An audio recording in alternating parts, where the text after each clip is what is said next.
Premier Houston, Minister Hutchings, the distinguished guests, ministers, former premiers, good evening. Bonsoir, tout le monde. It is really, really a wonderful evening for me and my family who are here tonight. And I'm deeply grateful and humbled to join you to accept this award. My sincerest congratulations to Chief Michelle Joe and Dr. Anya Wade. Thank you both for the important work that you do in your communities to make this region better and to make this country better. Frank McKenna, your leadership, sir, has been a beacon of vision, courage, and excellence, and one which set the bar for so many of us as we push the envelope of possibility. So thank you for showing us that way. Thank you so much. To the PPF team, I want to thank you for the continuing work you do on the Momentum Report and bringing a renewed focus to the incredible opportunities that are here in Atlantic Canada. And Ed, your optimism, your passion for policy to get the right people at the table with a clearly defined purpose is unparalleled. I want to thank you for your leadership and thank you for tolerating me when I would poke at the Public Policy Forum to keep Atlantic Canada in sight. Thank you, Minister Hutchings, for being here tonight. It's an honor to serve you as your Deputy Minister as we chart a course forward for Atlantic Canada and get stuff done. And Premier Houston, for your vision and your passion for pace and progress. It was a privilege to serve under your leadership and even be a small part of the advances that you're making in Nova Scotia. Thank you. This honor is more than a recognition of individual achievement. It is a testament to the collective spirit and collaborative efforts of those I've had the privilege to work with over the years. So many of you are here this evening. The Nova Scotia Deputy Minister community I'm so very proud to have served with. They're all here tonight. We grew up together in the system, and we've got lots of war stories to tell. My new colleagues from ACOA who have welcomed me with open minds and hearts, ready for Atlantic Canada to take a bigger place in this world, and we will. And I feel the weight of being honored in the company of former honorees like Zita Cobb and Kathy Bennett and Karen Oldfield, all of whom I admire tremendously for their big brains, their bold thinking, and their passion for getting things done. Public policy development is a team sport, and the public administration theories that guide our work are complex, if not imperfect, constructs, because our work is about the real-life experiences of real people. It's the instruction manual of how to live, how we live as families, neighbors, communities, and how we experience life. It's about possibility, designed at points in time, with hopes for safe, prosperous futures, in vast systems that are always colliding. Departments, agencies, commissions, jurisdictions, things that really slow us down. And we have long suffered silos, which in my career, I have worked ever so hard to bust so that we might see collective impact in areas of policy thinking. Because when it's boiled down, the thing that I think we need to care about is, can we draw a line from that policy table to the citizen and make that connection, or those synapses fire?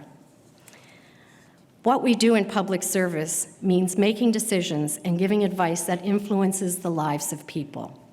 Public policy impacts everyone, and it is the foundation of who we are. The Honourable Frank McKenna is a champion of place-based policies that address regional disparities and capitalize on regional advantages. To be associated with this fuels my determination to continue to be a voice for Atlantic Canada. And my friends, we are having a moment.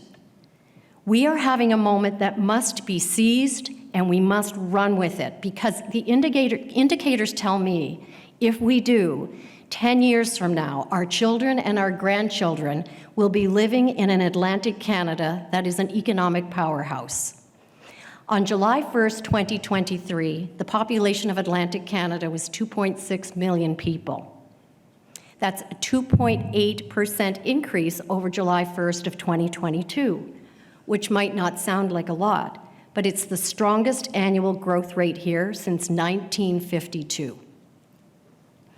Nova Scotia's port infrastructure and proximity to Europe and the United States makes it a potential export nexus for hydrogen. And right now, there are 8 large-scale wind-to-hydrogen projects advancing at various levels across this region. Atlantic Canada is emerging as a potential global leader in the production and export of clean hydrogen. In ocean tech, our blue economy ecosystem is in the top 10 of the world, creating 350,000 jobs here, and it's worth more than half of Canada's $30 billion ocean economy. The Port of St. John is busting at the seams. In PEI, the bioscience sector has quadrupled in size in the past decade. BioAlliance is one of Canada's best examples of cluster-based, private sector-led economic development in the bioeconomy. And Nova Scotia's Neptune project's potential in bioprocessing could be groundbreaking. The mineral industry in Newfoundland and Labrador has 27 of the 34 critical minerals found in Canada. It creates 9,000 jobs. New Brunswick has a foothold in cybersecurity with the Canadian Institute for Cybersecurity and the Cyber Centre. And the McKenna Institute is a collision space for discovery and transformative thinking. The invitation is open for innovators, entrepreneurs, and big thinkers to advance and trigger possibility in the digital world. These represent possibilities that together, the people in this room can make happen. Let's not let this moment pass. We must respond with urgency and purpose. And trust me, it is there for us. Let's be leaders who not only see the vision, but make it happen. I've been surrounded by people my whole life who've inspired me, challenged me, mentored me, believed in me, a couple who tossed me out. That was important, very important. But more importantly, I learned a lot about myself and about what it means to be in public service. This accolade is as much theirs as it is mine. Mentors saw potential in me when I was searching. Their wisdom has been my fuel. My peers, many of whom are here tonight, have become best friends. Their camaraderie and their shared ambition have fueled my drive, and their partnership has been invaluable. I've been able to lead bright minds, but more importantly, learn from them. And I am ever so grateful for them because they push us through the boundaries to the future. To my family, I couldn't do this work without your support and your patience, and I want to thank you. And Mom, you and Dad made me believe I could do anything. So the values that you ingrained in me at a young age, above all, work really hard and be kind, are ever guiding lights. So my deepest gratitude to the Public Policy Forum for this incredible honor. Thank you. Merci.